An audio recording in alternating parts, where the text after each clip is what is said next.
बसंत महला पहला। बसंत राग दे विच पहले पातशाह धन धन सतगुरु श्री गुरु नानक देव साहब जी महाराज शुभामन उपदेश की बख्शिश कर रहे हैं। सोईने का चौका कंचन कुआर। जिस समय श्री गुरु नानक देव साहब जी श्री करतारपुर साहब वाले स्थान के निवास कर रहे सन, एक दिन उत्थे कोई कर्मकांडी ब्राह्मण आया।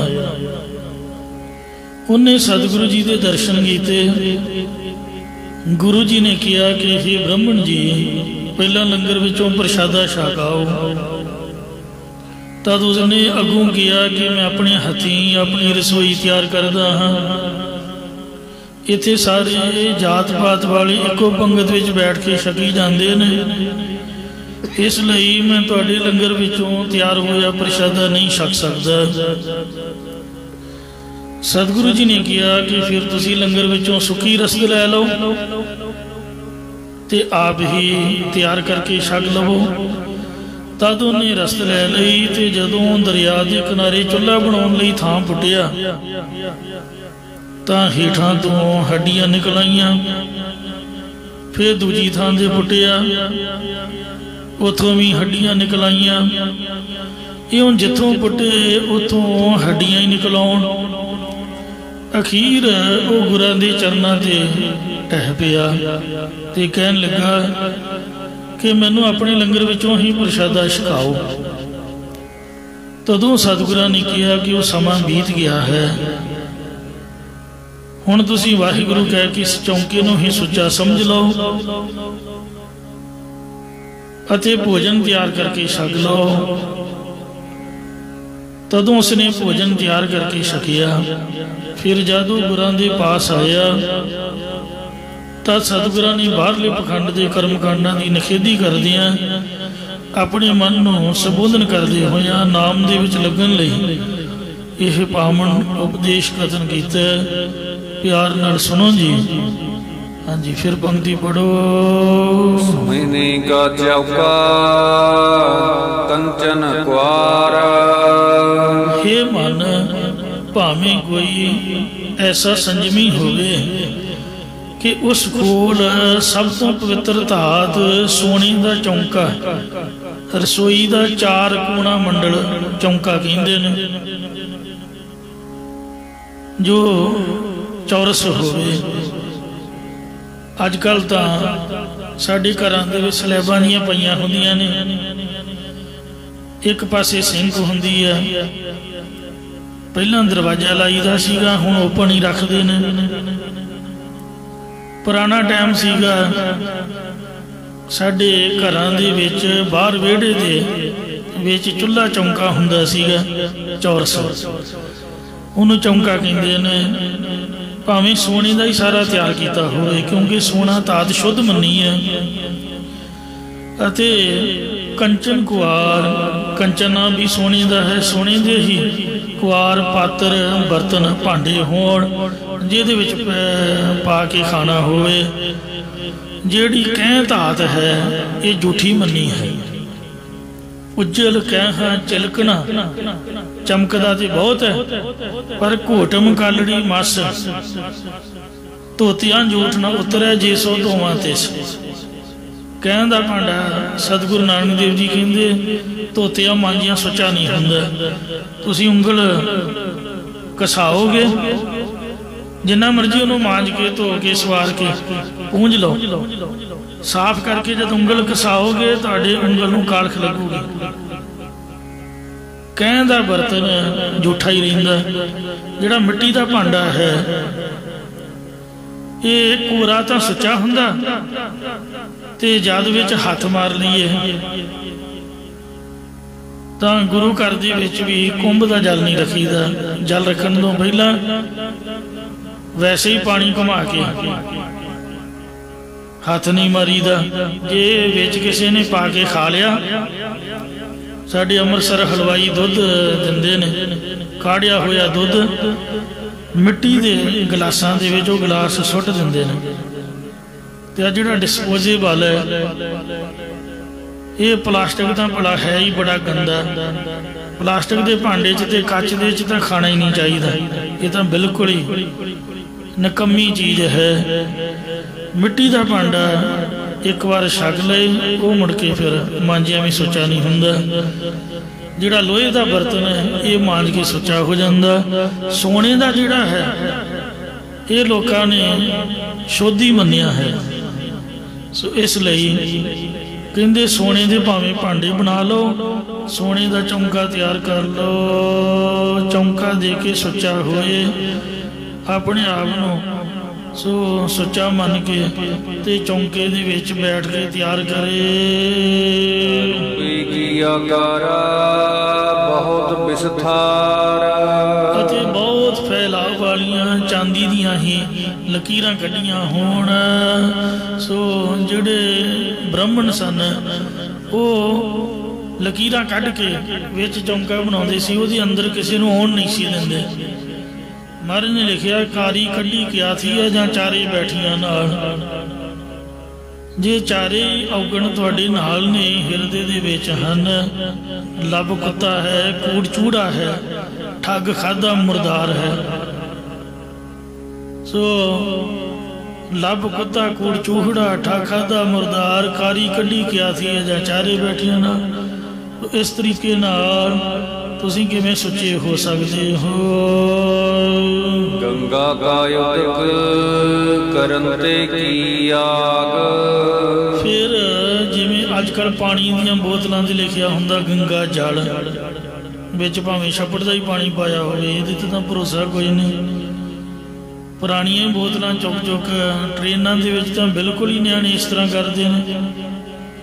तो इसलिए जिहड़ा गंगा का पानी है लोगों ने सुच्चा मन्निया है। फिर उतों ड्रम भर के ले आओ किसी तरीके नाल ते गंगा का ही पानी वरतो। रोटी पानी दे विच गंगा का नदी का ये पानी होवे ते करंते की आग।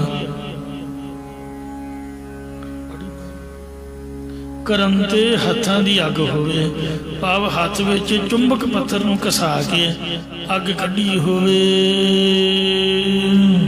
गरुड़ा खाना दुध स्यो गाड।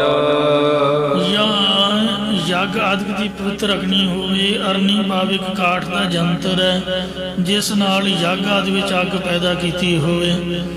एक खास रुख अरनी के दो डंडे बना के एक डंडे विच छे कढ़ लैंदे ने।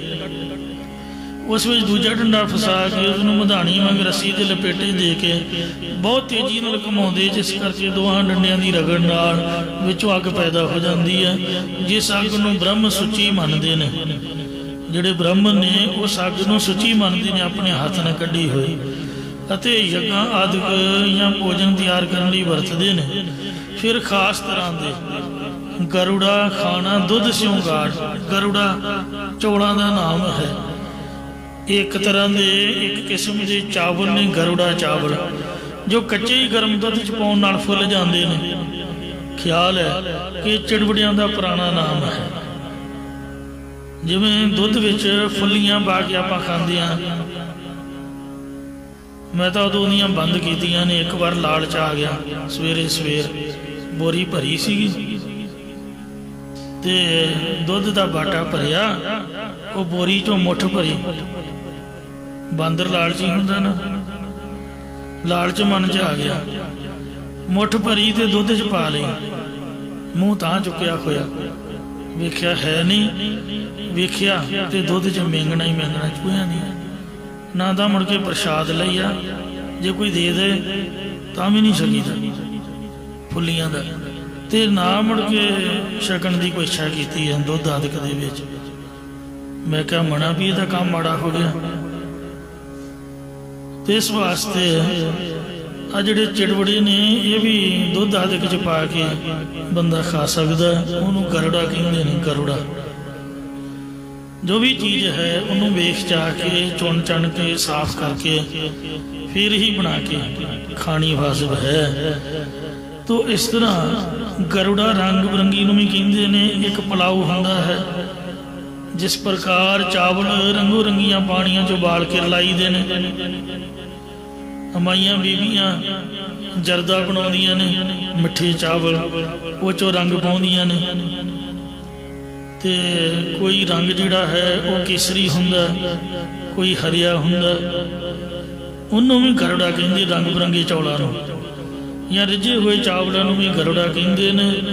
गरुड़ा मतलब अजकल बासमती के चौल ही समझ लो, कहने तो भाव भी आला किस्म के एक नंबर के चावल दुध स्यों गाड़ दुध दे विच गढ़ के, मतलब दुध दे नाल मिला के उहदी खीर बना के खाना करे।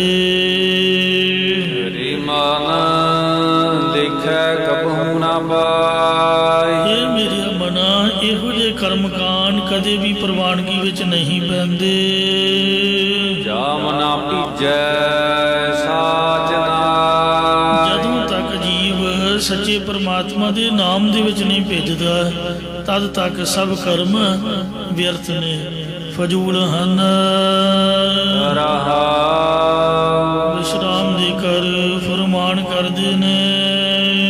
10:8 लिखे हुआ पास, लिखे बिहारी नाल भावें 10 दे 8 18 बनान कोल लिखे होण, मतलब पढ़न वास्ते याद करने लई वो आपदे कोल लिखे होण। जिहड़ी चीज़ लिख लईदी है वो जबानी याद हो जाती है। मैं कथा सीखी नहीं पर लिखी है, तो इस तरीके नाल आम पढ़ाई विच भी बच्चों को यही समझाईदा भी पेपरां दे विच वो तां ही लिखिया जाता जे घर बैठ के बंदा लिख लए। लिखी हुई चीज़ नहीं भुलदी, याद की कई बार दिमाग इधर उधर चला जाता। इयों भाई गुरइकबाल सिंह जी बच्चों को इनाम दिंदे ने वाहिगुरू लिखण दा, वो लिखण दे नाल मन दे विच वस जांदा। इयों 18 पुराण कोल लिखे हुए होण पढ़न वास्ते याद करन लई। चारे वेद मुखा कर पाठ, चारे वेदां दा पाठ किसी मुख दी अगर भाव कंठ जबानी याद होवे। कोई चारे वेदां दा कंठों पाठ करदा होवे। उर्बी नावै नावै वरना की दात, सही पाठ होया नहावै, नहाउण दा अर्थ है पूर्व के समय तीर्थों के उपर नहाउणा करे। पुरबां के समय जिहड़े पुरब जिवें मस्या हो गई, संगरांद माघ की संगरांद नूं बड़ी तरजीह दिंदे ने, सोमवारी मस्या नूं बड़ा मनदे ने, ते एकम दसवीं आदक एकादशी द्वादशी आदक इं पुरबां के समय सूरज ग्रहण या कुछ इस तरह के वो पुरबां दे समय तीर्थां दे नहाउणा करदा होवे, या पुरबियां भाव पुन्निया मस्यादक या 6-6 सालां बाद लगन वालियां पुरबियां ते नहाउंदा होवे, अते वर्णा की रीति अनुसार दान करदा होवे या रंगा अनुसार दान देना करे।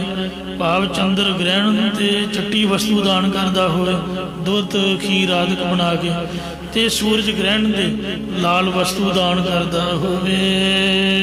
वर्तनेम करे दिन रात, फिर एकादशी आदक दे वर्त अते यामनी मादक साधना नूं दिन रात करदा होवे, तां भी परमात्मा दे नाम तो बिना सब कुछ व्यर्थ फजूल है। काजी मुल्ला होवह शेख, मुसलमानों के मत अनुसार भावें कोई कज़ा फैसला करने वाला काजी बन जाए, मुला विद्या पढ़ाने वाला मुलाना बन जावे, शेख बिरध जाति का भावें होवे, जोगी जंगम भगवे पेख, भावें कोई जोग धारण वाला जोगी बन जावे, जंगम शैव मत वाला या गेरू रंगे भगवें कपड़े लिबास नूं धारण करने वाला सो भगवा साधु बन जावे। ओ गिरही ਕਰਮਾ ਕੀ ਸੰਤ।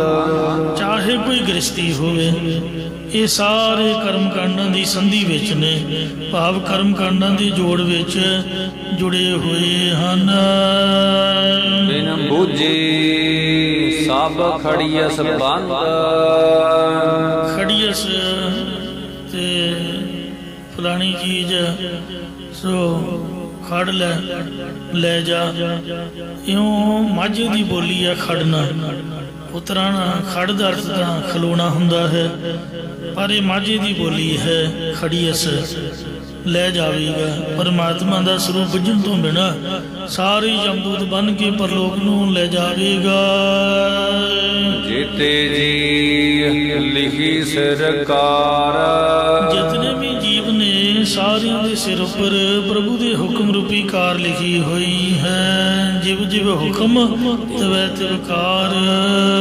ਕਰਨੀ ਉੱਪਰ ਭੂਵਗ ਸਾਰ। ਜੀਵਾਂ ਦੀ ਕਰਨੀ ਕਰਮਾਂ ਦੇ ਉੱਪਰ ਹੀ ਉਸ ਦੀ ਸੰਭਾਲ ਹੋਵੇਗੀ। ਹੁਕਮ ਕਰਹਿ ਮੂਰਖ ਗਾਵਾਰ। ਕਈ ਮੇਰੇ ਵਰਗੇ ਮੂਰਖ ਬੇਸਮਝ ਜੀਵ ਪਰਮਾਤਮਾ ਦੇ ਉੱਪਰ ਹੀ ਹੁਕਮ ਕਰਦੇ ਹਨ। ਨਾਨਕ ਸਾਚੇ ਕੀ ਸਿਫਤ ਭੰਡਾਰ। ਸਤਿਗੁਰੂ ਸਾਹਿਬ ਜੀ ਕਥਨ ਕਰਦੇ ਕਿ ਗੁਰਮੁਖ ਜਨਾਂ ਦੇ ਹਿਰਦੇ ਰੂਪ ਖਜ਼ਾਨੇ ਸੱਚੇ ਪਰਮਾਤਮਾ ਦੀ ਸਿਫਤ ਨਾਲ ਭਰੇ ਪਏ ਨੇ, ਜਾਂ ਜੋ ਸੱਚੇ ਦੇ ਸਾਧ ਸੰਗਤ ਰੂਪਦਾਰ ਵਿੱਚ ਪ੍ਰਭੂ ਦੀ ਸਿਫਤ ਸਲਾਹ ਕਰਦੇ ਨੇ, ਉਹਨਾਂ ਨੂੰ ਨਾਮ ਧਰਮ ਅਰਥ ਕਾਮ ਮੋਖ ਆਦਿ ਦੇ ਭੰਡਾਰੇ ਪ੍ਰਾਪਤ ਹੁੰਦੇ ਹਨ। ਬਸੰਤ ਮਹਲਾ ਤੀਜਾ। ਸਹੀ ਪਾਠ ਹੋਇਆ, 2 ਵਾਰ ਪੜ੍ਹਨਾ ਹੈ। ਜੇ ਤਾਂ ਵਿੱਚ ਜਿਹੜਾ ਅੰਕ ਸੀਗਾ ਐਂਡ ਤੇ ਹੁੰਦਾ ਤਾਂ ਫਿਰ 1 ਵਾਰ ਪੜ੍ਹਨਾ ਸੀ। ਜਿਹੜੇ ਅੱਖਰ ਨੇ ਅੱਖਰ ਨਹੀਂ ਛੱਡੀ ਦੇ, ਤੋ ਇਸ ਲਈ ਅੱਖਰ ਬਾਅਦ ਵਿੱਚ ਨੇ ਤੇ ਅੰਕ ਪਹਿਲਾਂ ਹੈ। ਅੰਕ ਵੀ ਨਹੀਂ ਛੱਡਣਾ ਮੁੜ ਕੇ, ਕਿਉਂਕਿ ਵਿੱਚ ਛੱਡ ਕੇ ਤੇ ਅੱਗੇ ਅੱਖਰ ਨਹੀਂ ਪੜ੍ਹ ਸਕਦੇ। ਤੋ ਅੱਖਰਾਂ ਤੋਂ ਅੱਗੇ ਜੇ 3 ਅੰਕ ਹੁੰਦਾ ਫਿਰ ਆਪਾਂ 1 ਵਾਰ ਪੜ੍ਹਨਾ ਸੀਗਾ। ਜਿਵੇਂ ਸ੍ਰੀ ਰਾਗ ਮਹੱਲਾ ਪਹਿਲਾ, ਉਹਦੇ ਅੱਗੇ 1 ਅੰਕ ਹੈ, ਉਹਨੂੰ ਪਹਿਲਾ ਨਹੀਂ ਬੋਲੀਦਾ। ਸ੍ਰੀ ਰਾਗ ਮਹੱਲਾ ਪਹਿਲਾ ਕਰ ਪਹਿਲਾ। ਮੋਤੀ ਦਾ ਮੰਦਰ ਉਸਰਹਿ ਰਤਨੀ ਤਾਂ ਹੋਏ ਜੜਾਓ। ਕਸਤੂਰ ਕੁੰਗੂ ਅਗਰ ਚੰਦਨ ਕਲੀਪ ਆਵੇ ਚਾਓ। ਮਤ ਦੇਖ ਭੁਲਾ ਵਿਸਰੈ ਤੇਰਾ ਚੇਤਨ ਆਵੇ ਨਾਉ। ਤੇ ਇੱਕ ਧਨਾਸਰੀ ਮਹੱਲਾ ਤੀਜਾ ਉੱਥੇ ਵੀ ਇਸੇ ਤਰ੍ਹਾਂ ਹੀ ਲਿਖਿਆ ਹੈ। 2 ਵਾਰ ਪੜ੍ਹਨਾ। ਤੀਜੇ ਪਾਤਸ਼ਾਹ ਸਤਿਗੁਰੂ ਅਮਰਦਾਸ ਜੀ ਮਹਾਰਾਜ ਨੇ ਗੁਰਸਿੱਖਾਂ ਦੀ ਬੇਨਤੀ ਮੰਨੀ। ਗੁਰਸਿੱਖਾਂ ਨੇ ਆਖਿਆ, ਸਤਿਗੁਰੂ ਜੀ ਜਿਵੇਂ ਪਹਿਲੇ ਸਤਿਗੁਰਾਂ ਨੇ ਉਸ ਕਰਮਕਾਂਡੀ ਬ੍ਰਾਹਮਣ ਨੂੰ ਉਪਦੇਸ਼ ਦੇ ਕੇ ਨਿਹਾਲ ਕੀਤਾ ਸੀ, ਉਸ ਤਰ੍ਹਾਂ ਤੁਸੀਂ ਵੀ ਪਖੰਡ ਦੇ ਖੰਡਣ ਵਾਲਾ ਕੋਈ ਉਪਦੇਸ਼ ਬਖਸ਼ਿਸ਼ ਕਰੋ। ਤਦੋਂ ਸਤਿਗੁਰੂ ਜੀ ਨੇ ਇਹ ਪਾਵਨ ਸ਼ਬਦ ਉਚਾਰਨ ਕੀਤਾ। ਇਹ ਜਿਹੜਾ ਉੱਪਰ ਪਹਿਲੇ ਪਾਤਸ਼ਾਹ ਜੀ ਦੇ ਉਚਾਰਨ ਕੀਤੇ ਹੋਏ ਸ਼ਬਦ ਦਾ ਪ੍ਰਕਰਨ, ਇਹ ਮਿਲਣ ਵਾਸਤੇ ਸ੍ਰੀ ਗੁਰੂ ਅਰਜਨ ਦੇਵ ਸਾਹਿਬ ਜੀ ਨੇ ਭਾਈ ਗੁਰਦਾਸ ਸਾਹਿਬ ਜੀ ਦੇ ਪਾਸੋਂ ਸ੍ਰੀ ਗੁਰੂ ਗੋਬਿੰਦ ਸਿੰਘ ਸਾਹਿਬ ਜੀ ਨੇ ਭਾਈ ਮਣੀ ਸਿੰਘ ਦੇ ਪਾਸੋਂ ਇੱਥੇ ਤੀਸਰੇ ਪਾਤਸ਼ਾਹ ਦਾ ਸ਼ਬਦ ਦਰਜ ਕੀਤਾ ਹੈ। ਤੇ ਨਾਲ ਤੀਜਾ ਪਦ ਸ਼ਬਦ ਵਿੱਚ ਲਿਖ ਕੇ ਸਮਝਾਉਣਾ ਕੀਤਾ ਕਿ ਇਸ ਮਹੱਲੇ ਪਦ ਨਾਲ ਲਿਖੇ 3 ਅੰਕ ਨੂੰ ਤੀਜਾ ਹੀ ਪੜ੍ਹਨਾ ਹੈ, 3 ਜਾਂ 3 ਅਧਿਕ ਨਹੀਂ ਪੜ੍ਹਨਾ। ਇਸੇ ਪ੍ਰਕਾਰ ਮਹੱਲਾ ਚੌਥਾ ਵੀ ਅੱਖਰਾਂ ਦੇ ਵਿੱਚ ਲਿਖ ਕੇ ਪੜ੍ਹਨ ਦਾ ਤਰੀਕਾ ਦੱਸਿਆ ਹੈ ਵੀ ਮਹੱਲਾ ਚੌਥਾ ਪੜ੍ਹਨਾ ਹੈ ਇੰਜ। ਆ ਜਿਹੜਾ ਤੀਜੇ ਪਾਤਸ਼ਾਹ ਦਾ ਸ਼ਬਦ ਹੈ, ਇਹ ਪਹਿਲੇ ਪਾਤਸ਼ਾਹ ਦੀ ਬਾਣੀ ਦੇ ਵਿਚਕਾਰ ਆ ਰਿਹਾ ਹੈ ਆਮ ਤੌਰ ਤੇ। ਸੋ ਜਦੋਂ ਮਹੱਲਾ ਬਦਲਦਾ ਹੈ ਉਦੋਂ ਬਦਲਦਾ ਹੈ ਜਦੋਂ ਪਹਿਲੇ ਸਤਿਗੁਰਾਂ ਦੇ ਸ਼ਬਦ ਸੰਪੂਰਨ ਹੋ ਜਾਣ। ਹੁਣ ਚੱਲ ਤਾਂ ਪਹਿਲੇ ਪਾਤਸ਼ਾਹ ਦੇ ਚੌਪਦੇ ਰਹੇ ਨੇ, ਉਹ ਤੋਂ ਬਾਅਦ ਦੂਜੇ ਦੇ ਤੇ ਫਿਰ ਤੀਜੇ ਦੇ ਆਉਣੇ ਚਾਹੀਦੇ ਨੇ, ਜਾਂ ਦੂਜੇ ਦੇ ਨਹੀਂ ਤਾਂ ਫਿਰ ਪਹਿਲੇ ਤੋਂ ਬਾਅਦ ਤੀਜੇ ਦੇ।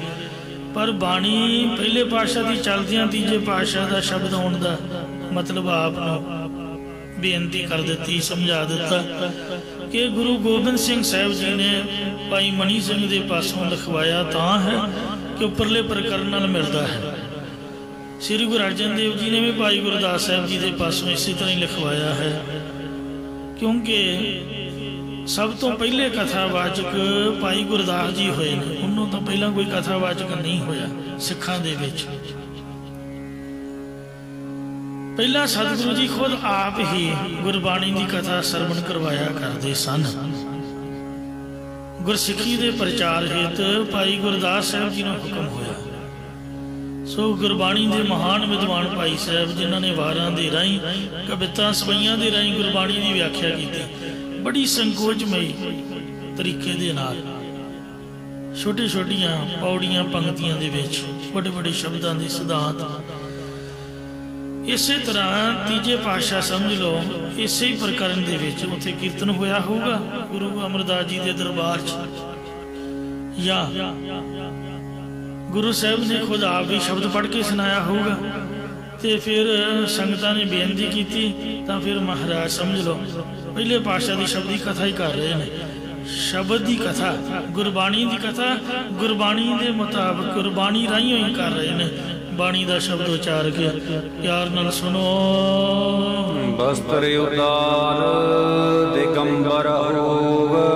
पखंड का खंडन करते है भाई, जेकर कोई अपने शरीर के कपड़े ला के दिशा नूं ही वस्त्र समझन वाला मतलब नांगा साध हो जावे।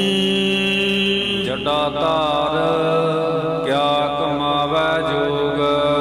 चाहे कोई सिर उपर जड़ावां धारण कर ले तां भी वो की जो कमा सकता है, या परमात्मा जुड़न रूपी की जो कमा सकता, भाव नहीं कमा सकता। मन निर्मल नहीं दसवै द्वार। अजहे जोगी का मन विकारां दी मैल तो रहत होके शुद्ध नहीं होया, या 10वें द्वार की कोई वड्डी अहमियत नहीं गुरु घर विच। 10वें द्वार की प्राप्ति वाला जरूरी नहीं कि उसका मन निर्मल हो। जिवें एक रोपड़ ते एक साध बैठा सी, नांगा साध, रोपड़ शहर की गल है। महापुरुष बाबा सुंदर सिंह साहब जी ज़्यादा विचर के तुर के ही कथा करन चलिया जाते लागे लागे। वो जथे समेत विचर रहे सीगे प्रचार हेतु, एक जगह तो दूजी जगह जा रहे सीगे। फुटपाथ के सड़क के किनारे तो साध बैठा दंदियां जियां खराई जाए, एवें असी जाए मूर्खा वांग। सिंह कहते महापुरखो ये जड़ा बाबा है इनू पता नहीं कुछ दिखता है, ते चंगा करनी वाला जापदा, वेखो बड़ा खुश हो रहा, इसकी समाधि लगी हुई है, अखा उदियां बंद ते दंदियां कढ़ी जाए न्याणियां वांग, जिवें न्याणे अपने आप ही रोन लग पैंदे, आप ही हसन लग पैंदे। महापुर कहन लगे भी खालसा जी ये जिहड़ा साध है ये जोगी है, और इस वक्त 10वें द्वार दे विच फिल्म वेख रहा, जिद्दां पढ़दे ते वो एक्टरां नहीं नचदियां हुंदियां, ते वो जिहड़े जोगी लोग सन वो कई बार मन दूजे पासे भी चल जाता। ये दिल्ली कहते पहुंचा होया, दिल्ली किसी चौंक च वेसवा ने मजमा लाया होया है, ते नचदी दे उहदे जिहड़े घग्गरे ने वस्त्र है हवा दे नाल उपर नूं होया, ते लोग भी वेख के हस पे, ये भी उत्थे दंदियां खरा रहा है, इत्थे नहीं बैठा, ये दिल्ली च वेसवा का मजमा वेख रहा। सिंह कहन लगे वाहिगुरू वाहिगुरू, देखो साधां ते भी कोई भरोसा नहीं। 10वें द्वार दे विच भी जरूरी नहीं भी मन शुद्ध होवे, क्योंकि जोगी सवासां नूं ही साधदे ने, नाम थोड़ो जपदे ने। गुरु घर दे विच नाम की तरजीह है। इसे तरह जोगियां का गुरु गोरखनाथ, ये तो जति सती महापुरख सीगा, ठीक क्रोधी सी पर गुस्सा तो सारे नूं आउंदा। फिर महाराज ने कृपा की, इनू बाल गुदाई ने ताना मारिया, बाल गुदाई ना किते ये चर्चा करन लग पिया, हटे ही ना बोलन तो। बाल गुदाई गुरमुख सीगा, ये थोड़ा लड़ाकू किस्म का सी। जद हटे ही ना बोलन तो बाल गुदाई कहन लगा भी तू की एवें वड्डा बनिया फिरदा, आपदे गुरु का पता तैनूं? तेरा गुरु किथे है? कहंदे कुछ पता नहीं।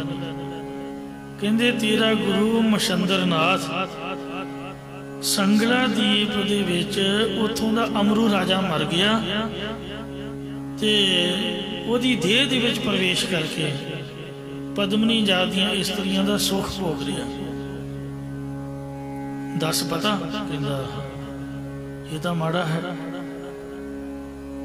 10वें द्वार दे विच उन्हें समाधि ला लई ते आपदी रूह नूं कढ के वो अमरू राजे देह च पाता। इधर चौंकड़ा मारिया होया भी जिस तरह बाबा जी समाधि ला के बैठे लै रहा सुख गृहस्थियां वाले। गोरख बड़ा परेशान होया, मुड़को मुड़के ज्यों भजया ज्यों भजया भी मैं उन्होंने कन्नों फड़ के लिया, ये गुरुओं वाला काम है तेरा। जब अंदर लगा वड़न तो इन्हें गेट ते पहरा लाया होया सीगा। क्यों भला? क्योंकि जिहड़ी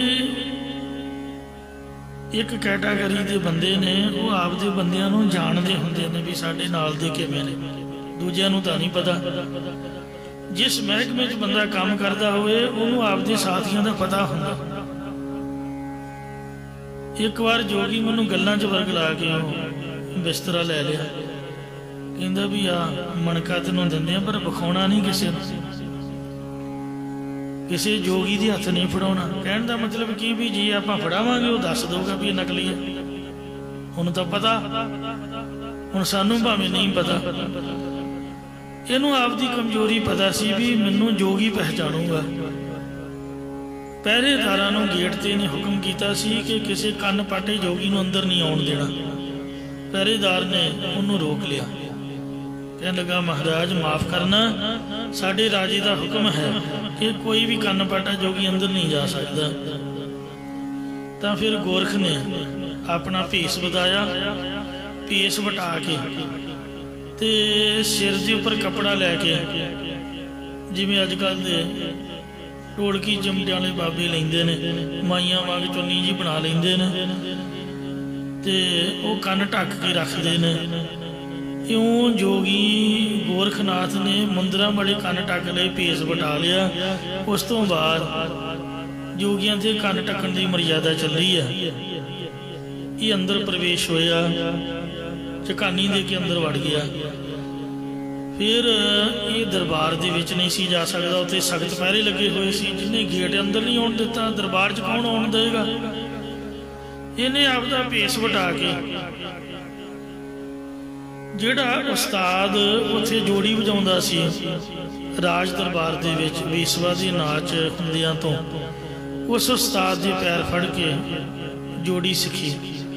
फिर एक दिन बेनती की भी मैनूं भी राजी का दरबार दिखाओ जी, मैं आपदा चेला हाँ। इउं उस्ताद का चेला बन के उहदे मगर मगर उन्होंने तो किसी रोकना नहीं सीगा, उहदे नाल दरबार च चला गया।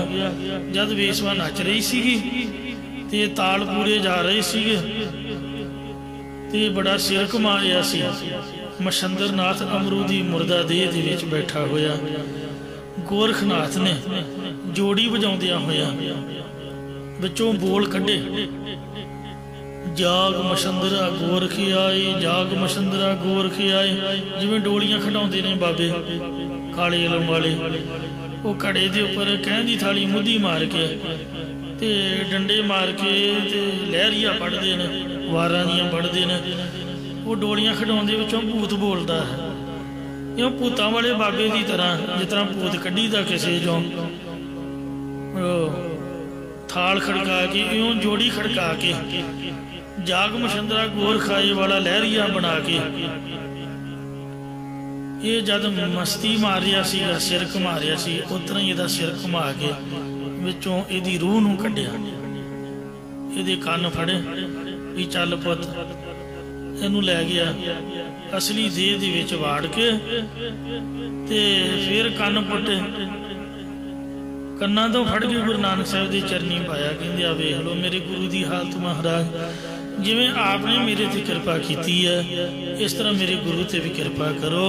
ਇਹ 10ਵੇਂ ਦੁਆਰ ਦੇ ਵਿੱਚ ਵੇਖੋ ਕੀ ਕੰਮ ਕਰ ਰਿਹਾ, ਇਹਨੂੰ ਸਮਝਾਓ। ਤਾਂ ਸਤਿਗੁਰੂ ਨਾਨਕ ਦੇਵ ਮਹਾਰਾਜ ਨੇ ਰਾਮਕਲੀ ਰਾਗ ਦੇ ਵਿੱਚ ਪਾਵਨ ਸ਼ਬਦ ਉਚਾਰਿਆ। ਰਾਮਕਲੀ ਮਹੱਲਾ ਪਹਿਲਾ। ਸੁਣ ਮਾਸ਼ਿੰਦਰਾ ਨਾਨਕ ਬੋਲੇ। ਗੁਰੂ ਨਾਨਕ ਬੋਲ ਰਿਹਾ, ਹੇ ਮਸ਼ਿੰਦਰਨਾਥ ਜੋਗੀ ਸੁਣ। ਵਸ ਅਦ ਪੰਜ ਕਰੇ ਨਹਿ ਡੋਲੇ। ਪੰਜ ਵਿਕਾਰਾਂ ਨੂੰ ਆਪਣੇ ਵਸ ਅਧੀਨ ਵਿੱਚ ਰੱਖੇ, ਮਨ ਨੂੰ ਇਹਨਾਂ ਵਿੱਚ ਡੁਲਾਵੇ ਨਾ। ਇਸ ਲਈ ਕਈ ਬੜਾ ਸਿਮਰਨ ਕਰਾਉਂਦੇ ਨੇ, ਮੈਂ ਉਹਨਾਂ ਦਾ ਨਾਮ ਨਹੀਂ ਲੈਣਾ, ਪਰ ਗਿਆਨ ਜਲੇਬੀਦਾਰ ਗੂੜ ਗਿਆਨ ਦੱਸਦੇ ਹਨ ਵੀ ਤੁਹਾਨੂੰ 10ਵੇਂ ਦੁਆਰ ਵਿੱਚ ਲੈ ਜਾਵਾਂਗੇ। ਮੇਰੇ ਵਰਗਾ ਭੁਲੇਖਾ ਖਾ ਜਾਂਦਾ। ਮੈਨੂੰ ਕਈਆਂ ਨੇ ਜ਼ੋਰ ਮਾਰਿਆ, ਖਿੱਚਣ ਦੀ ਕੋਸ਼ਿਸ਼ ਕੀਤੀ ਤੇ ਆਪਾਂ ਤਾਂ ਹੱਥ ਹੀ ਜੋੜੇ ਵੀ ਮਸਾਂ ਗੁਰਦੁਆਰੇ ਆਏ ਆ ਵੀ ਸਾਨੂੰ ਤਾਂ ਗੁਰਦੁਆਰਾ ਹੀ ਜਿੰਦਾਬਾਦ। ਆਸਾ ਦੀ ਵਾਰ ਬੜੀ ਸੋਹਣੀ ਲੱਗਦੀ ਹੈ, ਕੀਰਤਨ ਰਾਗੀ ਸੋਹਣਾ ਕਰਦੇ ਨੇ ਤੇ ਜਿਹੜੀਆਂ ਲਾਈਟਾਂ ਲੂਟਾਂ ਭਜਾ ਕੇ ਐਵੇਂ ਸਿਰ ਜਿਹਾ ਮਾਰੀ ਜਾਣਾ ਤੇ ਮੈਨੂੰ ਤਾਂ ਚੰਗਾ ਨਹੀਂ ਲੱਗਦਾ। ਆਖੇ ਜੀ ਪ੍ਰਵਟਿਆਂ ਵਿਚਕਾਰ ਧਿਆਨ ਜੋੜੋ, ਸਿਰ ਪੱਟਣ ਲੱਗ ਪੈਂਦਾ, ਕਿਤੇ ਕਰਕੇ ਦੇਖਿਓ। ਮੈਂ ਤਾਂ 5 ਮਿੰਟ ਨਹੀਂ ਬਹਿ ਸਕਦਾ, ਸਾਡੇ ਕੋਲ ਟਿਕ ਕੇ ਬੈਠਾ ਨਹੀਂ ਜਾਂਦਾ। ਤੇ ਇਸ ਲਈ ਮਹਾਂਪੁਰਖਾਂ ਨੇ ਆਖਿਆ ਵੀ ਇਹੀ ਕੰਮ ਚੰਗਾ ਕਥਾ ਵਾਲਾ ਹੀ, ਜੋ ਹੁੰਦਾ ਕਰੀ ਜਾਓ।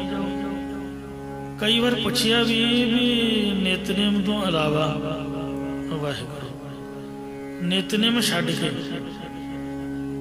ਤੇ ਵਾਹਿਗੁਰੂ ਮੰਤਰ ਦੇ ਜਾਪ ਨੂੰ ਤਰਜੀਹ ਦਿੱਤੀ ਜਾਏ, ਕਿਉਂਕਿ ਲੋਕ ਕਹਿੰਦੇ ਨੇ ਵੀ ਜੇ ਵਾਹਿਗੁਰੂ ਨਹੀਂ ਆਖਿਆ ਫਿਰ ਨਿਤਨੇਮ ਦਾ ਕੀ ਫਾਇਦਾ ਹੋਇਆ। ਬਾਣੀ ਤਾਂ ਕਹਿੰਦੀ ਨਾਮ ਜਪੋ। ਉਹ ਜਿਸ ਤਰ੍ਹਾਂ ਰਾਧਾ ਸਵਾਮੀ ਸਰਸੇ ਵਾਲੇ ਕਹਿੰਦੇ ਨੇ ਵੀ ਨਾਮ ਸਾਡੇ ਕੋਲ ਆਓ ਤੇ ਨਾਮ ਜਪੋ।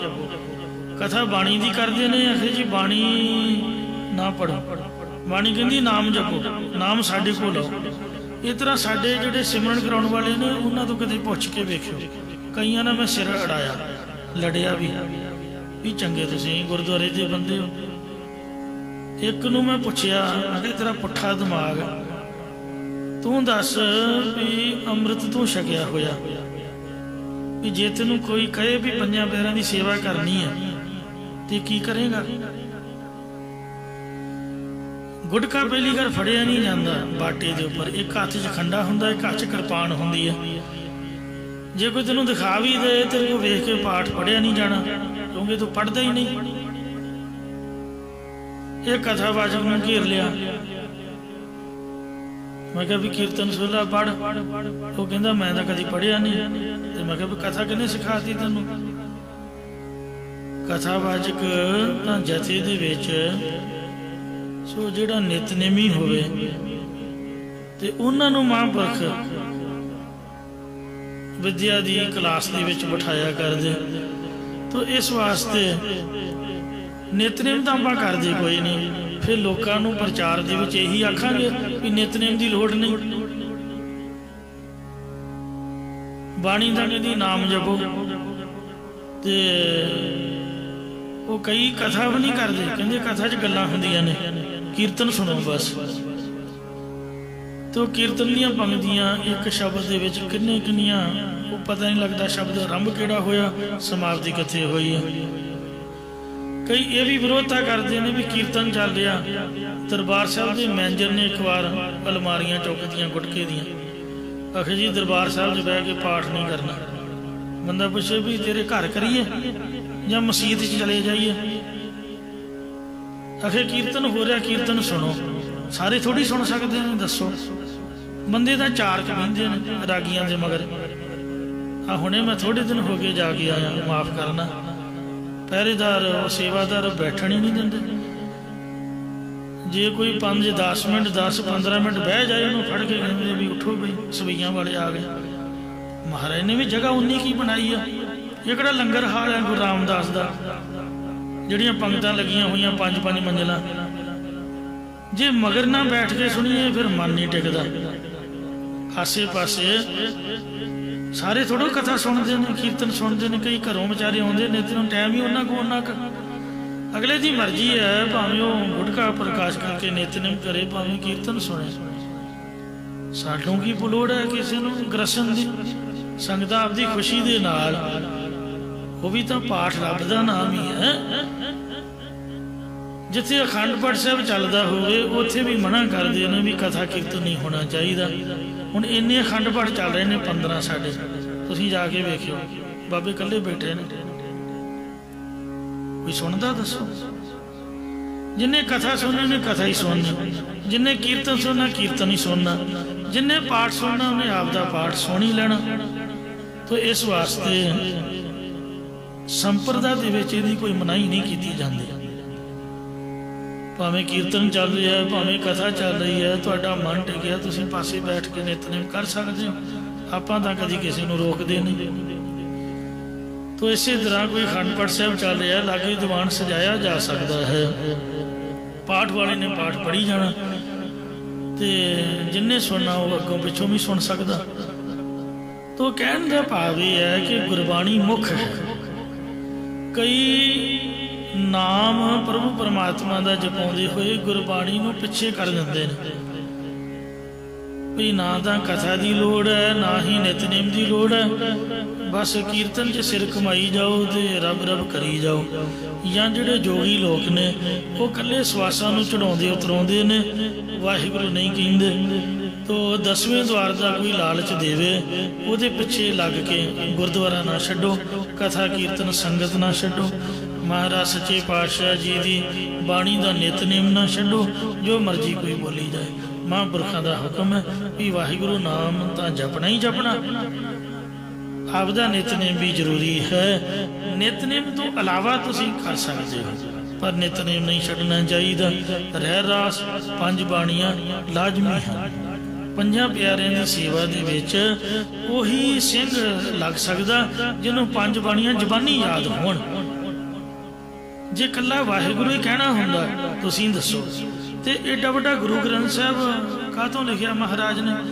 आपां मैनूं माफ़ करना, सिर ते चुक्की फिरदे आ। किन्ने किन्ने वड्डे गुरुद्वारे ने, किन्ने किन्ने सचखंड ने, किन्ने किन्ने सरूप ने, किन्नियां वेखो गड्डियां पालकियां खड़ियां। तुसीं गुरु ग्रंथ साहब तो बगैर आपदे मुंडे दा विआह कर सकदे हो? दसो। गुरु ग्रंथ साहब दा स्वरूप तां बाणी वाला है, ते तुसीं कहंदे हो भी बाणी दी लोड़ कोई नहीं, कल्ला वाहिगुरु वाहिगुरु ही कहना हुंदा ते सारे पत्तरां ते वाहिगुरु महाराज लिख दिंदे। बड़ा इन्ना कुछ लिखण दी की लोड़ पई हुई सीगी? है तो वाहिगुरु प्रभु का नाम है, पर जपिया तो तां जाऊगा जी अमृत छकांगे, नितनेम करांगे, गुरु जी के हुक्म नूं सुनांगे, कथा सुनांगे, कीर्तन सुनांगे, हुक्मनामा सुनांगे, तां ही मन टिकूगा। कल्ला माड़ा फड़ के तो 10वें द्वार दे विच ते फिर मछंद्रनाथ वांगर ही होएगा। महाराज कहंदे ने मन मन निर्मल नहीं 10वें द्वार। 10वें द्वार दे विच प्राण चढ़ा के जिहड़े पखंड करते हैं वो 10वें द्वार च प्राण टकाउण दा कोई लाभ नहीं। इहदे नाल मन निर्मल नहीं हुंदा। साडे माता अजीत कौर नूं गुरु गोबिंद सिंह ने यही समझाया सीगा। माता जी योगा अभ्यासी सन, गुरु घर दे विच एवें तां आईयां नहीं है मातावां। माता साहब देवां भी कहंदी दुलो देवी दा अवतार सी। इन्हां दी कीमत किन्नी कमाई सी। किते पुराने जोगी जागी समाधियां वाले आए सी, कहन लगी महाराज मेरी समाधि लाओ। जोगियां दी समाधि लगती है, 10वें द्वार च मैनूं चढ़ाओ। महाराज कहंदे भी तू रब रब करया कर, तैनूं किन्ने काम सिखाता? कहंदे जी जोगी लोग वो बड़ी समाधि लाउंदे ने लंबी लंबी।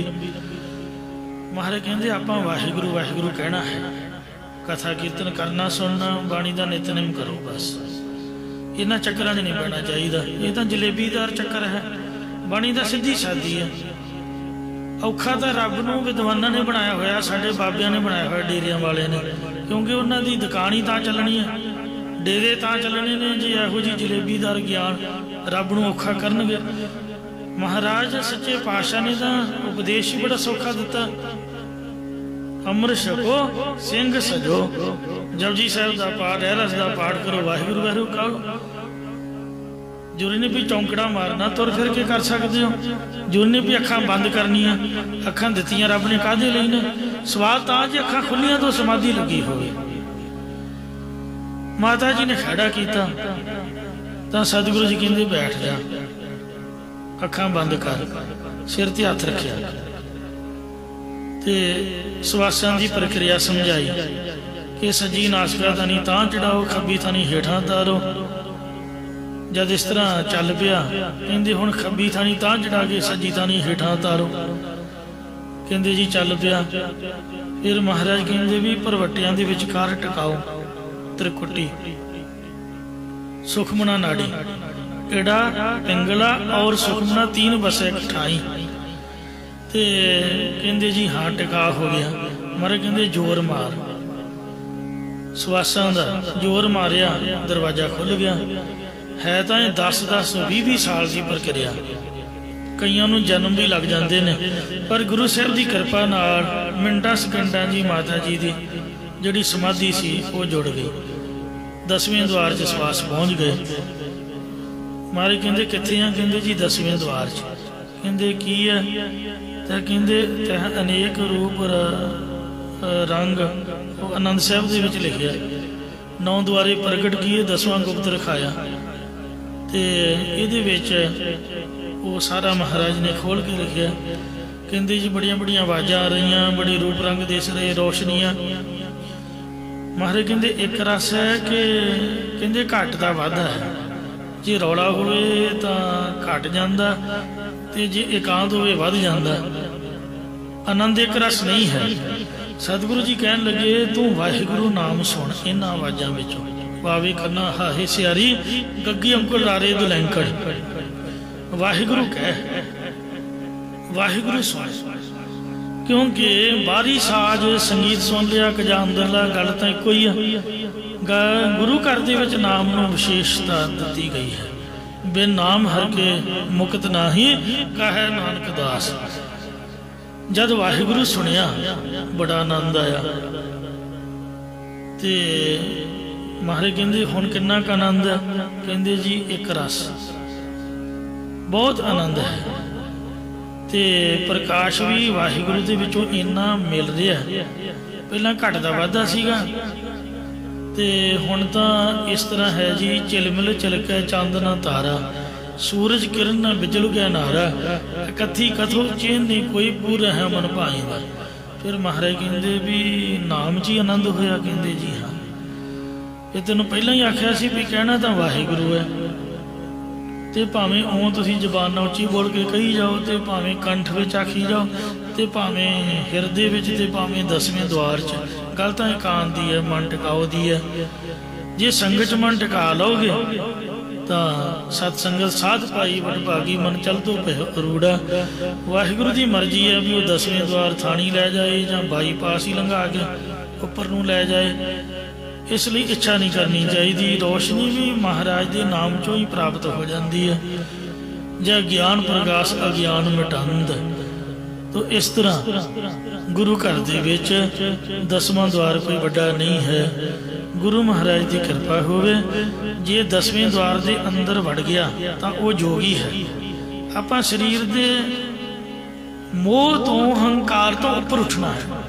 जे शरीर के विच ही तुरे फिरे, अक्सर 10वां द्वार तो शरीर च ही है ना, तो फिर जीवन मुक्त तो नहीं, ब्रह्म ज्ञानी तो ना होया। जिहड़ा 10वें द्वार तो बाहर निकल गया सो साध है। गुरमुख साध असाध साध वखाणी है। गुरसिख जोगी जागदे माया अंदर करन उदासी। तो इस वास्ते गुरु दे सिख ने साध बनना, असली जोगी जोड़न वाला बनना है। किसी दे मगर 10वें द्वार के लालच खातर नहीं लगना, क्योंकि सारे ही लालच देंदे तुसीं साडे बाबे को आओ तुहानूं रोशनी दिखावांगे, साडा बाबा तुहाडे सिर ते हथ रख के 10वां द्वार च लै जाएगा। बिल्कुल गलत गल है, मैं नहीं मनदा। क्योंकि संतां ब्रह्म ज्ञानियां दी संगत सानूं तां नहीं कुछ भी पता, ना आपां ब्रह्म ज्ञानी है, पर संगत जरूर उन्हां महापुरखां दी कीती है, जो उन्हां समझाया उहदे मुताबक ही। सो मन जिहड़ा वो परपक्क हो गया। ते हुण ते पत्थर ही रख रहा दिल ते भी जो मर्जी हो जाए, गुरु साहब की कृपा रहे। ते ਜਿਹੜੇ ਆਮ ਭੋਲੇ ਭਾਲੇ ਲੋਕ ਨੇ ਉਹ ਇਹ ਗੱਲ ਕਹਿੰਦੇ, ਬਾਬਾ ਜੀ ਵੇਖੋ ਕਥਾ ਹੀ ਹੁੰਦੀ ਹੈ ਬਾਣੀ ਦੀ ਜਿਸ ਤਰ੍ਹਾਂ ਤੁਸੀਂ ਕਰਦੇ ਹੋ। ਸੋ ਬਾਣੀ ਸੁਣਾ ਕੇ, ਕੀਰਤਨ ਸੁਣਾ ਕੇ, ਕੀਰਤਨ ਵੀ ਕਰਦੇ ਨੇ ਔਰ ਸਾਡੇ ਨੂੰ ਸੋਹਣਾ ਵਧੀਆ ਆਨੰਦ ਆਉਂਦਾ। ਇੱਕ ਵਾਰੀ ਬੰਦੇ ਜੋੜ ਕੇ ਮੁੜ ਕੇ ਆਪਦੇ ਪੈਰ ਧੋ ਕੇ ਪਿਆਉਂਦੇ ਨੇ। ਮੈਂ ਤਾਂ ਇੰਨਾ ਡਰਦਾ, ਚੀਜ਼ ਮੂੰਹ 'ਚ ਪਾਉਣ ਲੱਗਾ, ਉਹਨਾਂ ਥੁੱਕਿਆ ਹੁੰਦਾ ਵਿੱਚ, ਮੈਨੂੰ ਮਾਫ਼ ਕਰਨਾ। ਪਤਾ ਨਹੀਂ ਕੀ ਜਾਦੂ ਜਾਦੂ ਕਰਦੇ ਨੇ, ਅਗਲੇ ਦੇ ਸਿਰ ਤੇ ਹੀ ਧੂੜ ਦਿੰਦੇ ਆਪਦਾ ਝੂਠਾ। ਇੱਕ ਝੂਠ ਤੇ ਇੱਕ ਝੂਠ, ਜੇ ਦੋ ਗੱਲਾਂ ਤੋਂ ਬੰਦਾ ਬਚ ਜਾਏ ਤੇ ਕੋਈ ਵੀ ਹਥਿਆਰ, ਪਰਮਾਣੂ ਬੰਬ ਵੀ ਇਨਸਾਨ ਨੂੰ ਨਹੀਂ ਡੇਗ ਸਕਦਾ। ਮਹਾਰਾਜ ਦੀ ਕਿਰਪਾ ਹੋਵੇ ਸਹੀ। ਜਦ ਆਪਾਂ ਝੂਠ ਖਾਂਦੇ ਹਾਂ ਤੇ ਝੂਠ ਬੋਲਦੇ ਹਾਂ, ਫਿਰ ਮਿੰਟਾਂ ਸਕਿੰਟਾਂ ਜੀ ਮੋਢੇ ਲੱਗ ਜਾਂਦੇ ਨੇ। ਇਸ ਲਈ ਕਿਸੇ ਦਾ ਪ੍ਰਸ਼ਾਦ ਨਹੀਂ ਖਾਣਾ, ਝੂਠਾ ਨਹੀਂ ਖਾਣਾ, ਜੋ ਮਰਜ਼ੀ ਕੋਈ ਜ਼ੋਰ ਲਾ ਲੇ। ਪ੍ਰਸ਼ਾਦ ਲਓ ਗੁਰਦੁਆਰੇ ਤੇ ਕਿਸੇ ਦੇ ਮਗਰ ਨਹੀਂ ਲੱਗਣਾ। ਜੋ ਸਾਨੂੰ ਸਾਡੇ ਮਾਂ ਪਿਓ ਨੇ ਸਮਝਾਇਆ ਵੀ ਗੁਰਦੁਆਰੇ ਜਾਓ ਤੇ ਗੁਰਦੁਆਰੇ ਘਰ ਆਓ। ਮਾਂ ਨੇ ਜੰਮਦੇ ਹੀ ਮਹਾਰਾਜ ਦੇ ਚਰਨੀ ਪਾਇਆ, ਨਾ ਉਹ ਕਿਤੇ ਗਈ ਤੇ ਨਾ ਸਾਨੂੰ ਕਿਤੇ ਜਾਣ ਦੀ ਸਿੱਖਿਆ ਦਿੱਤੀ। ਤੋ ਇਸ ਲਈ ਮਨ ਨਿਰਮਲ ਨਹੀਂ ਦਸਵੇਂ ਦੁਆਰ, ਦਸਵੇਂ ਦੁਆਰ 'ਚ ਮਨ ਨਿਰਮਲ ਨਹੀਂ ਜੇ ਹੁੰਦਾ, ਵਿਕਾਰਾਂ ਦੀ ਮੈਲ ਲੱਗੀ ਰਹਿੰਦੀ ਹੈ। ਭ੍ਰਮ ਭ੍ਰਮ ਆਵੇ ਮੂੜਾ ਵਾਰੂ ਵਾਰ। ਦਸਵੇਂ ਦੁਆਰ ਵਾਲਾ ਵੀ ਮੂਰਖ ਹੋ ਸਕਦਾ, ਬਾਰ ਬਾਰ ਜੂਨਾਂ 'ਚ ਭੜਕ ਭੜਕ ਕੇ ਆਉਂਦਾ ਜਾਂਦਾ ਰਹਿੰਦਾ। ਮੂਰਖ ਜੀ ਭਰਮ ਦਾ ਭਰਮਾਇਆ ਹੋਇਆ, ਬਾਰ ਬਾਰ ਜੂਨਾਂ ਵਿੱਚ ਆਉਂਦਾ ਜਾਂਦਾ ਰਹਿੰਦਾ ਹੈ। ਧਿਆਵੋ ਮੂੜ ਮਨਾ, ਗੱਜ ਕੇ ਕਹਿ ਦੋ ਸਤਨਾਮ ਸ੍ਰੀ ਵਾਹਿਗੁਰੂ ਵਾਹਿਗੁਰੂ ਵਾਹਿਗੁਰੂ। ਇਹ ਮੂਰਖ ਮਨਾ, ਇਹ ਮੂਰਖ ਮਨ ਵਾਲੇ ਜੀਵ ਇੱਕ ਪਰਮਾਤਮਾ ਨੂੰ ਧਿਆਉਣਾ ਕਰ, ਸਿਮਰਨਾ ਕਰ। ਕਿਸੇ ਪਖੰਡੀ ਸਾਧ, ਕਿਸੇ ਪਖੰਡੀ ਜੋਗੀ ਦੇ ਪਿੱਛੇ ਲੱਗ ਕੇ ਕਿਤੇ ਗੁਰਦੁਆਰਾ ਨਾ ਛੱਡ ਵੇ। ਮੈਂ ਤਾਂ ਵਾਰ ਵਾਰ ਬੇਨਤੀ ਕਰ ਰਿਹਾ, ਬਟਾਲੇ ਦੇ ਕੋਲ ਇੱਕ ਕਾਲਾ ਨੰਗਲ ਪਿੰਡ, ਉਦੋਂ ਰਕਸ਼ੇ ਵਾਲਾ 10 ਰੁਪਏ ਲੈਂਦਾ ਹੁੰਦਾ ਸੀ। ਮੈਂ ਸਾਲ ਬਾਅਦ ਕਥਾ ਕਰਨ ਜਾਂਦਾ ਤੇ ਦੂਜੇ ਸਾਲ ਗਿਆ ਤੇ ਉਹ ਇੱਕ ਨੇਤਰਾਂ ਤੋਂ ਮੁਨਾਖਾ ਬੰਦਾ ਸੀ, ਗਰੀਬੜਾ ਜਿਹਾ।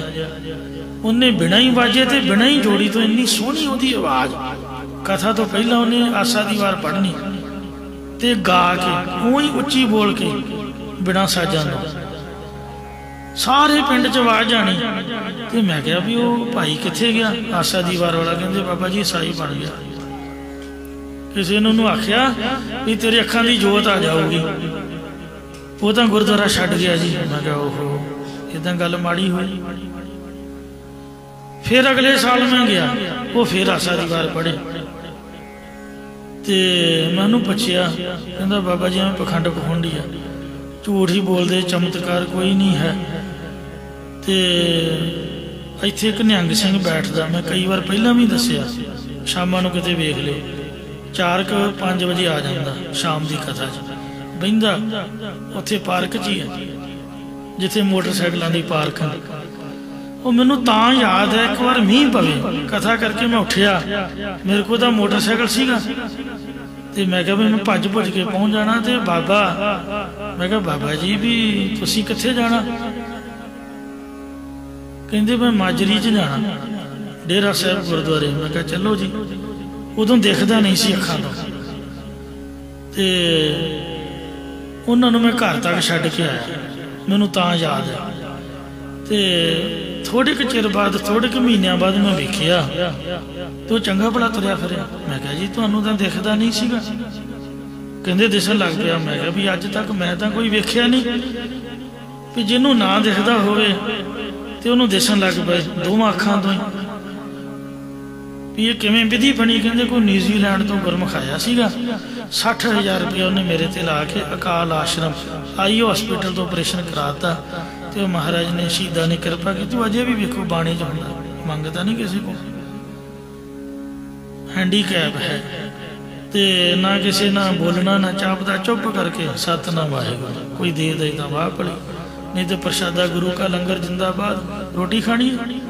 ਮੈਂ ਕੱਪੜੇ ਕੌਣ ਧੋਂਦਾ ਜੀ? ਕਹਿੰਦੇ ਸੁੱਖ ਨਾਲ ਨੌਵਾਂ ਧੀਆਂ ਹੈ ਜੀ, ਪਰਿਵਾਰ ਸੇਵਾ ਕਰਦਾ। ਮੈਂ ਕਿਹਾ ਚਲੋ ਚੜ੍ਹਦੀ ਕਲਾ। ਇੰਨਾ ਚਿਹਰਾ ਉਹਨਾਂ ਦਾ ਗੁਰਮੁਖਾਂ ਵਾਲਾ। ਤੋ ਗੁਰਦੁਆਰੇ ਜੇ ਮਹਾਰਾਜ ਕਿਰਪਾ ਕਰਦੇ ਤਾਂ ਵਾਹ ਭਲੀ, ਜੇ ਨਹੀਂ ਤਾਂ ਸਮਝ ਲਓ ਮਹਾਰਾਜ ਦਾ ਭਾਣਾ ਹੀ ਹੈ। ਕੋਈ ਇਸ ਤਰ੍ਹਾਂ ਹੀ ਲਿਖਿਆ ਸਾਡੇ ਕਰਮਾਂ ਦੇ ਵਿੱਚ। ਪਰ ਜੇ ਆਪਾਂ ਕਹੀਏ ਵੀ ਛੱਡ ਕੇ ਸਾਡੇ ਤੇ ਵੱਧ ਕਿਰਪਾ ਹੋ ਗਈ, ਵੀ ਮੈਨੂੰ ਤਾਂ ਅੱਜ ਤੱਕ ਕੋਈ ਮਿਲਿਆ ਨਹੀਂ, ਗੁਰੂ ਘਰ ਆਉਣ ਦੇ ਨਾਲ ਕਿਰਪਾ ਹੁੰਦੀ ਹੈ। ਇਹ ਮੇਰਿਆ ਮੂਰਖਾ ਮਨਾ, ਤੂੰ ਇੱਕ ਪਰਮਾਤਮਾ ਨੂੰ ਧਿਆਉਣਾ ਸਿਮਰਨ ਕਰ। ਜੇ ਸਿਮਰਨ ਦੇ ਬਲ ਨਾਲ ਇੱਕ ਖਿਣ ਚ ਸੰਸਾਰ ਸਮੁੰਦਰ ਤੋਂ ਤੂੰ ਪਾਰ ਉਤਰ ਜਾਵੇਂਗਾ। ਵਿਸ਼ਰਾਮ ਦੇ ਕੇ ਫਰਮਾਉਂਦੇ ਹਨ, ਸ਼ਾਸਤਰ ਕਰਹਿ ਵਖਿਆਣ। ਸਿਮਰਤੀਆਂ ਵੀ ਇਹੀ ਗੱਲ ਕਹਿੰਦੀਆਂ, ਸ਼ਾਸਤਰ ਵੀ ਇਹੀ ਕਹਿੰਦੇ ਨੇ। ਵੇਦ ਸਿਮਰਤ ਕਥਾ ਸ਼ਾਸਤਰ, ਸੋ ਜਿਹਨੂੰ ਮਰਜ਼ੀ ਪੜ੍ਹ ਕੇ ਵੇਖ ਲਓ, ਇਹੀ ਗੱਲ ਕਹਿੰਦੇ ਹਨ। ਨਾਦੀ ਵੇਦੀ ਪੜ੍ਹੈ ਪੁਰਾਣ। ਕਈ ਵਾਜਿਆਂ ਨੂੰ ਵਜਾਉਣ ਵਾਲੇ ਜੋਗੀ, ਵੇਦਾਂ ਨੂੰ ਪੜ੍ਹਨ ਵਾਲੇ ਵੇਦ ਪਾਠੀ, ਕਈ ਪੁਰਾਣਾ ਆਦਿਕ ਨੂੰ ਪੜ੍ਹਨਾ ਕਰਦੇ, ਉਹਨਾਂ ਦਾ ਕੱਖ ਨਹੀਂ ਬਣਦਾ, ਨਾਮ ਹੀ ਜਪਣਾ ਪੈਂਦਾ ਹੈ। ਅਖੰਡ ਦ੍ਰਿਸ਼ਟ ਮਨ ਕਪਟ ਕਮਾਹੇ। ਵੇਦ ਸਿਮਰਤ ਕਥਾ ਸ਼ਾਸਤਰ ਭਗਤ ਕਰੈ ਵਿਚਾਰ, ਬਿਨ ਨਾਮ ਹਰਿ ਕੇ ਕਹੈ ਨਾਨਕ ਦਾਸ।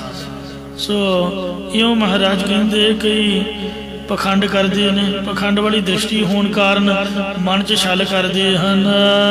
ਤਿਨ ਕੈ ਰਮਈਆ ਨੇੜ ਨਾਹੀ। ਅੱਖਾਂ ਬੰਦ ਕਰਨ ਵਾਲੇ ਤੇ ਕਦੀ ਭਰੋਸਾ ਨਾ ਕਰਿਓ। ਪਰਮਾਤਮਾ ਕਦੀ ਵੀ ਇਹੋ ਜਿਹੇ ਬੰਦਿਆਂ ਦੇ ਕੋਲ ਨਹੀਂ ਹੁੰਦਾ ਹੈ। ਅੱਖਾਂ ਰੱਬ ਨੇ ਦਿੱਤੀਆਂ, ਖੋਲ ਕੇ ਰੱਖੋ, ਸਭਨਾਂ ਨੂੰ ਵੇਖੋ। ਮਹਾਰਾਜ ਦਾ ਨਾਮ ਇਹ ਥੋੜ੍ਹਾ ਕਹਿੰਦਾ ਵੀ ਲਾਈਟਾਂ ਬੁਝਾ ਦਿਓ, ਅੱਖਾਂ ਬੰਦ। ਗੁਰਦੁਆਰੇ ਲਾਈਟਾਂ ਜਗਣੀਆਂ ਚਾਹੀਦੀਆਂ। ਰਹਿਰਸ ਦਾ ਟਾਈਮ ਹੁੰਦਾ, ਉੱਥੇ ਦਰਬਾਰ ਸਾਹਿਬ ਲਾਈਟ ਜਗਾਉਂਦੇ ਨੇ ਸਵੇਰੇ 4 ਵਜੇ। ਸਿਮਰਨ ਇਹ ਤਾਂ ਨਹੀਂ ਕਹਿੰਦਾ ਵੀ ਹਨੇਰੇ 'ਚ ਕਰੋ, ਵੇਖੋ ਸਾਰਿਆਂ ਨੂੰ, ਪਰ ਦ੍ਰਿਸ਼ਟੀ ਸਵੱਲੀ ਰੱਖੋ। ਜੀ ਕੋ ਐਸਾ ਸੰਜਮੀ ਹੋਏ। ਇਹ ਭਾਈ ਜੇ ਕੋਈ ਅਜਿਹਾ ਸੰਜਮ ਰੱਖਣ ਵਾਲਾ ਹੋਵੇ, ਕਿਰਿਆ ਵਸੇਖ ਪੂਜਾ ਕਰੇ। ਵਿਸ਼ੇਸ਼ ਕਰਕੇ ਨੇਤੀ ਤੋਤੀ ਕਰਮ ਕਾਂਡ ਦੀ ਕਿਰਿਆ ਵਾਲਾ ਹੋਵੇ ਤੇ ਠਾਕੁਰਾਂ ਦੀ ਪੂਜਾ ਕਰਦਾ ਹੋਵੇ। ਅੰਤਰ ਲੋਭ ਮਨ ਵਿਖਿਆ ਮਾਹੇ। ਪਰ ਜੇਕਰ ਉਹਦੇ ਹਿਰਦੇ 'ਚ ਪਦਾਰਥਾਂ ਨੂੰ ਇਕੱਤਰ ਕਰਨ ਦਾ ਲੋਭ ਹੈ ਤੇ ਮਨ ਵਿਸ਼ਿਆ ਮਾਇਆ 'ਚ ਲੱਗਾ ਹੋਇਆ ਹੈ, ਹੋਏ ਨਿਰੰਜਨ ਕੈਸੇ ਪਾਹੇ। ਦੱਸੋ ਉਹ ਮਨੁੱਖ ਸ਼ੁੱਧ ਸਰੂਪ ਪਰਮਾਤਮਾ ਨੂੰ ਕਿੰਜ ਪਾ ਸਕਦਾ? ਮਤਲਬ ਨਹੀਂ ਪਾ ਸਕਦਾ। ਤਾ ਹੋਆ ਕਰੇ ਕਿਆ ਹੋਏ। ਇਹ ਪ੍ਰਭੂ ਦਾ ਪੈਦਾ ਕੀਤਾ ਹੋਇਆ ਜੀਵ ਹੰਕਾਰ ਨਾਲ ਕੁਝ ਕਰੇ ਤਾਂ ਉਹਦਾ ਕੀਤਾ ਹੋਇਆ ਕੀ ਹੋ ਸਕਦਾ? ਮਤਲਬ ਬੰਦੇ ਦੇ ਕੀਤਿਆਂ ਕੁਝ ਨਹੀਂ ਹੁੰਦਾ। ਜਿਸਨੂੰ ਆਪ ਚਲਾਈ ਸੋਏ। ਪਰ ਜਿਸ ਮਨੁੱਖ ਨੂੰ ਪਰਮਾਤਮਾ ਆਪ ਆਪਣੇ ਵੱਲ ਜਾਂ ਗੁਰਾਂ ਦੀ ਸ਼ਰਨ ਵੱਲ ਚਲਾਉਂਦਾ, ਉਹੀ ਉਸ ਵੱਲ ਚੱਲਦਾ ਹੈ। ਨਦਰ ਕਰੇ ਤਾਂ ਭਰਮ ਚੁਕਾਏ। ਇਹ ਭਾਈ ਜੇਕਰ ਉਹ ਪ੍ਰਭੂ ਆਪਣੀ ਕਿਰਪਾ ਦ੍ਰਿਸ਼ਟੀ ਕਰ ਦੇਵੇ ਤਾਂ ਇਸ ਜੀਵ ਦੇ ਅੰਦਰੋਂ ਭਰਮ ਨੂੰ ਚੁੱਕ ਦਿੰਦਾ, ਨਾਸ਼ ਕਰ ਦਿੰਦਾ। ਮੈਂ ਬੁਝੈ ਤਾਂ ਸਾਚਾ ਪਾਏ। ਜੇਕਰ ਇਹ ਜੀਵ ਪਰਮਾਤਮਾ ਗੁਰਾਂ ਦੇ ਹੁਕਮ ਉਪਦੇਸ਼ ਨੂੰ ਸਮਝ ਲਵੇ ਤਾਂ ਇਹ ਜੀਵ ਸੱਚਾ ਪ੍ਰਭੂ ਪਾ ਲੈਂਦਾ ਹੈ। ਜਿਸ ਜੀਉ ਅੰਤਰ ਮੈਲਾ ਹੋਏ। ਇਹ ਭਾਈ ਜਿਸ ਜੀਵ ਦਾ ਹਿਰਦਾ ਅੰਦਰੋਂ ਮਨੁੱਖ ਦਾ ਸੋ ਮਨ ਜਿਹੜਾ ਵਿਸ਼ਿਆਂ ਦੀ ਵਾਸ਼ਨਾ ਪਾਪਾਂ ਕਰਕੇ ਮੈਲਾ ਹੋਵੇ, ਤੀਰਥ ਭਵੈ ਦਸੰਤਰ ਲੋਏ। ਉਹ ਭਾਵੇਂ ਦੇਸ਼ਾਂ ਦਸ਼ਾਂਤਰਾਂ ਦੇ ਸਾਰੇ ਲੋਕਾਂ ਦੇ ਤੀਰਥਾਂ ਤੇ ਭਾਵੇਂ ਭੌਂਦਾ ਰਵੇ, ਇਸ਼ਨਾਨ ਕਰਦਾ ਰਹੇ, ਤਾਂ ਵੀ ਉਹਨੂੰ ਕੁਝ ਪ੍ਰਾਪਤ ਨਹੀਂ ਹੋ ਸਕਦਾ। ਨਾਨਕ ਮਿਲਿਐ ਸਤਿਗੁਰ ਸੰਗ। ਪਰ ਜੇ ਤੁਹਾਡਾ ਮਨ ਸ਼ੁੱਧ ਹੈ, ਤੁਸੀਂ ਆਪਦੇ ਪਿੰਡ ਵਾਲੇ ਗੁਰਦੁਆਰੇ ਹੋ, ਜਿਸ ਤਰ੍ਹਾਂ ਧੰਨੇ ਨੇ ਖੂਹ ਤੇ ਬੈਠੇ ਰੱਬ ਪਾ ਲਿਆ, ਸੀ ਕਿਤੇ ਗਿਆ ਹੀ ਨਹੀਂ। ਮਹਾਰਾਜ ਕਹਿੰਦੇ ਵੀ ਸਤਿਗੁਰੂ ਅੰਗ ਸੰਗ ਹੈ, ਉਹਦੇ ਨਾਲ ਮਿਲੋ। ਆਓ ਭਵ ਜਲ ਕੇ ਟੂਟ ਸੰਬੰਧ। ਅੰਮ੍ਰਿਤ ਛਕੋ, ਬਾਣੀ ਦੇ ਨਿਤਨੇਮੀ ਹੋਵੋ, ਕਥਾ ਕੀਰਤਨ 'ਚ ਜੁੜੋ, ਗੁਰਦੁਆਰੇ ਦੀ ਸੇਵਾ ਕਰੋ, ਤਾਂ ਹੀ ਤੁਸੀਂ ਸੰਸਾਰ ਦੇ ਸਮੁੰਦਰ ਵਿੱਚੋਂ ਜਮਨ ਮਨ ਰੂਪੀ ਜਿਹੜਾ ਬੰਧਨ ਹੈ ਇਹਦੇ ਤੋਂ ਬਚ ਜਾਓਗੇ। ਜਮਨ ਮਨ ਦੇ ਬੰਧਨ ਤੁਹਾਡੇ ਟੁੱਟ ਜਾਣਗੇ, ਇਹ ਤੋਂ ਸੌਖਾ ਹੀ ਤਰ ਸਕੋਗੇ। ਭੁੱਲਾਂ ਚੁੱਕਾ ਖਿਮਾ ਕਰੋ ਜੀ, ਅੱਗੇ ਦੋ ਸਮਤ ਬਖਸ਼ੋ। ਜਿਸ ਜੀਉ ਅੰਦਰ ਮੈਲਾ ਹੋਏ, ਤੀਰਥ ਭਵੈ ਦਿਸੰਤਰ ਲੋਏ। ਨਾਨਕ ਮਿਲਿਐ ਸਤਿਗੁਰ ਸੰਗ, ਤਉ ਭਵ ਜਲ ਕੇ ਟੂਟ ਸੰਬੰਧ। ਵਾਹਿਗੁਰੂ ਜੀ ਕਾ